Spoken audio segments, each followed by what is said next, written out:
February 23rd, 155 AD. There is a bishop, and his name is Polycarp, and he is in Rome, and Rome has various gods, and they're semi-okay with you talking about Jesus as long as you'll worship their gods as well.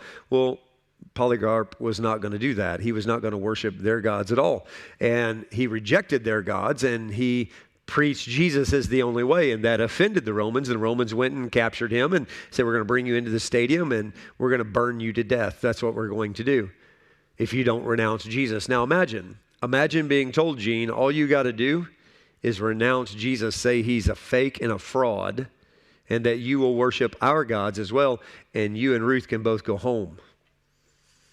But if you don't, we are going to nail you to a cross and burn you to death. Polycarp said, bring it. He didn't say bring it. He said this. He said, 46 years have I been his servant, and he has done me no wrong. And how can I now blaspheme my king who saved me? History tells the story that they were going to nail him to a cross so that he would stand there. You know, he'd been fixed to a cross so he wouldn't run from the flames. And Polycarp said, you don't need the nails.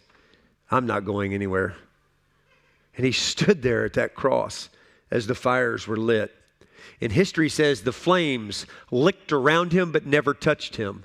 To the point a soldier who was trying to execute Polycarp got frustrated, grabbed his sword, ran up, and shoved his sword into Polycarp. And they said the blood that gushed out of him quenched the flames that were there.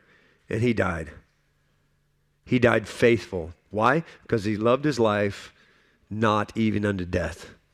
Because he understood the power of his testimony, because he had been saved by his king. See, I'll tell you the truth, guys.